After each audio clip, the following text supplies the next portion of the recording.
सर्वांना माझा प्रेमपूर्वक आदरपूर्वक नमस्कार. मी अमोल साहेबराव शिंदे, घरणीकर, शारदा संस्कृत क्लासेस लातूर. सुंदर अशा विचारांची माला म्हणजे सुविचार माला आपल्यासमोर सादर करतोय. जगण्याच्या स्पर्धेत हेच शिकायचे असते की जिंकलात तर आवरता आलं पाहिजे आणि हारलात तर सावरता आलं पाहिजे.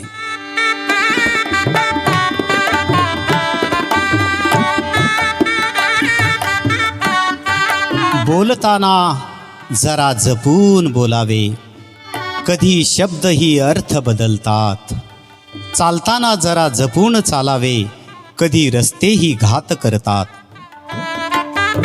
वाकताना जरा जपून वाकावे, कधी आपलंच खंजीर खुपसतात. पाऊल टाकताना जरा जपून टाकावे, कधी फुलेही काटे बनतात. मागताना जरा जपून मागावे, कधी आपलेच भाव खातात. आणि नाते जोडताना जपून जोडावे, कधी न कळत धागेही तुटून जातात.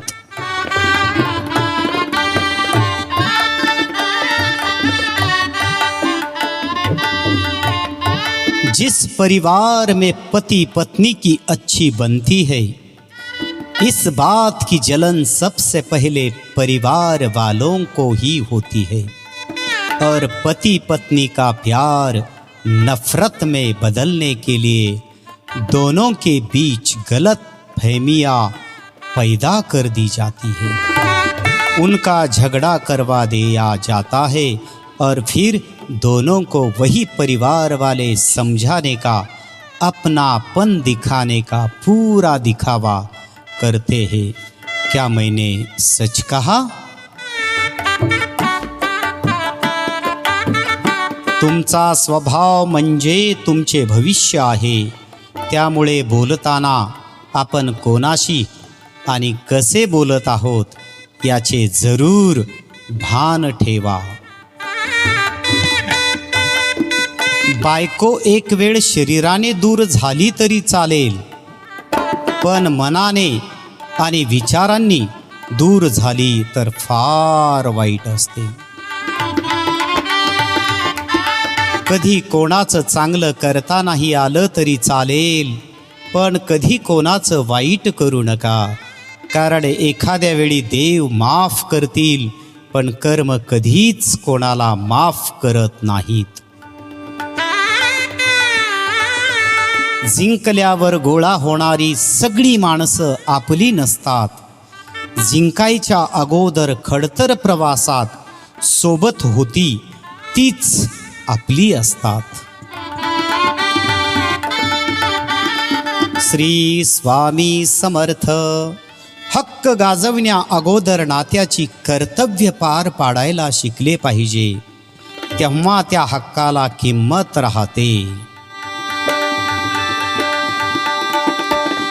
जीवन के अंत में सबसे अधिक महत्वपूर्ण प्रश्न आपके सामने यह उभर कर आएगा कि आपने दूसरों के लिए क्या किया, अर्थात पुण्य कितना कमाया.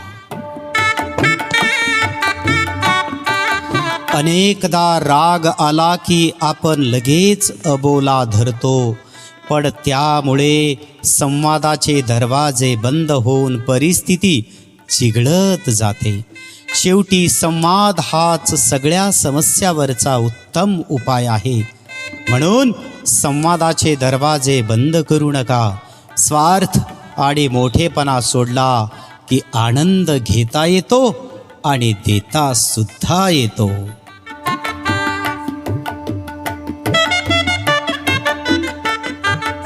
ऐसे दोस्त बनाओ जो कमाने की बात करे, जो इन्वेस्टिंग की बात करे, जो सफल बनने की बात करे, जो आपको कुछ सिखा सके, जो बिजनेस की बात करे, जिनके सपने बड़े हो.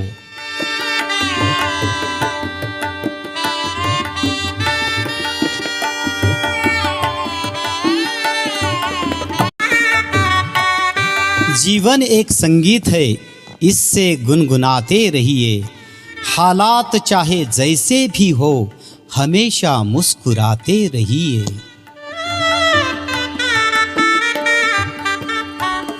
मैंने 3 लोगों को हमेशा परेशान देखा है। पहला वफादार, दूसरा मददगार और तीसरा दिल का साफ। बाकी दोगले और चापलूसों को हर जगह फिट और परफेक्ट देखा है। ज्या ठिकाणी आपल्यामुळे प्रिय व्यक्ती अडचणीत येण्याची शक्यता असते, तिथून प्रेमाच्या नात्याचा जास्त विचार न करता 2 पावलं मागे आलेलं कधीही चांगलं।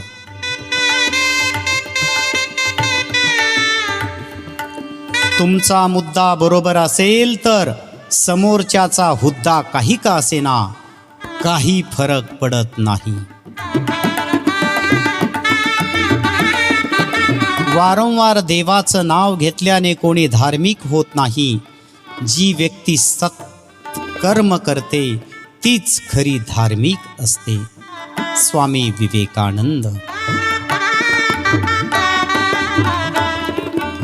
नेहमी खरं बोलणाऱ्या लोकांची सर्वात मोठी अडचण म्हणजे त्यांच्या खरेपणावर विश्वास कमी आणि शंका जास्त घेतल्या जातात। चुका दाखवणाऱ्यांना शंकेच्या नजरेतून बघू नका, कारण कधी कधी त्यांच्या भावना आपल्याला सहकार्य करण्याच्या सुद्धा असू शकतात। किसी का साथ छोड़ने से पहले ये जरूर सोचना कि आज तक उसके साथ क्यों थे। धोका देऊन हडप केलेली संपत्ती आणि त्या संपत्तीवर पोसलेली संतती दोन्हीही मनुष्याला कधीच सुख देऊ शकत नाही। जो बदला जा सकता है उसे बदलो, जो बदला न जा सके उसे स्वीकार करो, जो स्वीकारा न जा सके उससे दूर हो जाओ, लेकिन खुद को हर हाल में खुश रखो। येणाऱ्या रिप्लायची वेळच सांगत असते समोरच्या व्यक्तीला आपली कितपत गरज आहे।